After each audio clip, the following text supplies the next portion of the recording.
안녕하십니까, 88대입니다. 지난 동영상에서 말씀드린 GTA 주택시장에서 단독주택 가격 하락은 둔화된 모습을 보이고 있고 콘도는 상승세가 나타나고 있다라고 말씀을 드렸는데요.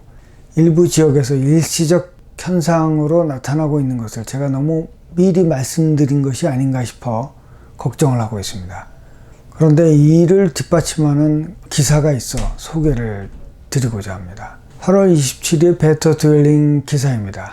종합적으로 요약을 해보면 캐나다 부동산 재고는 경기 부양책이 사라지면서 수요 수준과 균형을 이루고 있다가 합니다. 캐나다 부동산협회 CREA 데이터에 따르면 7월 올해 초 고점 대비 30포인트 이상 하락했고 신규 리스팅 대비 판매 비율이 균형을 이뤘으며 시장은 기술적으로는 아직 붕괴되지 않았지만 정상적인 거래량으로 돌아가는 느낌이 있다, 이렇게 보도했다고 합니다. 주택시장이 안정을 찾아가고 있다라는 내용이었었는데요. 그런데 이런 주택시장에 대하여 경고하는 기사가 그 다음날 바로 나왔습니다.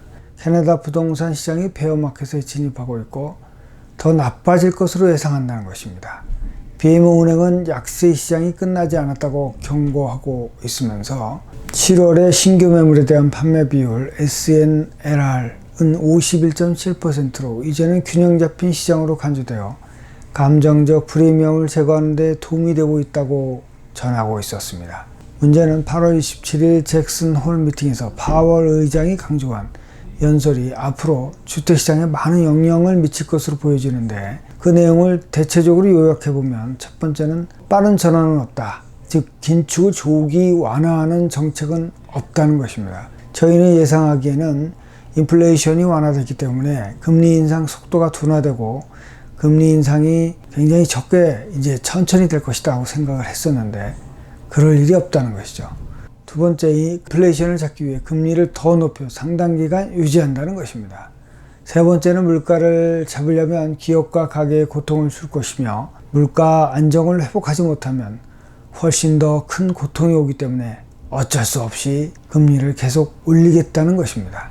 연설 후 금요일 주식시장은 폭락장으로 변화해서 어두운 경제를 대변했습니다.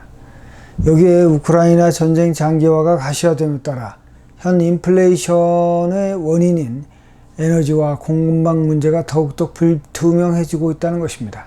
문제는 현실적으로 미국의 금리 인상은 캐나다에도 그대로 적용될 가능성이 높다는 것이죠. 캐나다의 주택담보대출 한도 부채는 거의 10년 만에 가장 빠른 속도로 증가하고 있고 캐나다 몰기지 부채는 하루 평균 5억 달러가 증가하고 있으며 새로운 기록에 도달했으며 사상 가장 빠른 속도로 증가하고 있다고 합니다. 과도한 금리 인상으로 주택시장은 심하게 얼어붙을 가능성이 높다는 것이죠. 당장 9월에 미국은 75bp, 그 다음 달엔 또 50bp 인상을 예상하고 있어 연말까지 3.5% 이상의 기준금리가 형성될 것으로 여겨지고 있습니다. 이것이 주택시장에 미치는 영향은 가히 짐작하기 어려울 수준이 될 가능성이 높습니다. 단편적인 한국 사례입니다. 금리가 오르자 67조 원이라는 거금이 예적금으로 몰리고 있고 대출은 12조 원이나 줄어들고 있다고 합니다. 주택투자 수익이 은행 적금 이자 수익보다 적어진다면 주택시장은 당분간 소강 상태로 이어질 것이 분명합니다. 집이 당장 필요한 분이 아니라면 상황을 지켜보는 것이 정신적 건강에 유리할 것 같아 보이는 상황입니다.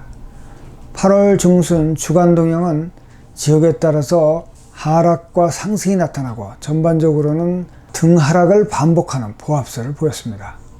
단독주택의 경우 토론토는 94건 거래에 평균 거래가 144만 3천 달러를 보였고 비사가는 150만 4천 달러, 브람턴은 119만 9천 달러로 견고함을 유지하고 있습니다. 듀람 지역은 121만 달러로 약간의 반등세를 보였고 반 지역은 174만 1천 달러, 리치몬드 힐 184만 8천 달러, 마카운 171만 3천 달러로 보합세를 보이면서 약간의 상승세로 나타나고 있습니다. 콘도는 토론토 177건 거래, 평균 거래가 74만 2천 달러를 보였고 필 지역은 60만 1천 달러, 용리지는 62만 8천 달러로 거래도 줄고 내림세가 약간 보였습니다. 토론토 다운타운 렌트 시장은 스튜디오 유닛이 2,000불을 넘기고 있어 코비드 이전 시세를 회복하였고 그것에 이어 상승세가 지속되고 있는 것으로 나타나고 있습니다. 9월 초 캐나다 금리 인상 폭이 75피를 넘길 가능성이 많아 GTA 주택시장은 이에 반하는 약보합세가 이어질 가능성이 많아 보입니다. 곧 나타날 경기 침체에 대비해야 한다는 이야기가 많이 나오고 있는데 이것에 대한 대비하는 공통점은 절약이라고 합니다. 어디로 튈지 모르는 상황이라 절약하면서 경제 지표들을 주시해야 할 것 같아 보입니다. 시청 감사합니다. 구독 부탁드리겠습니다.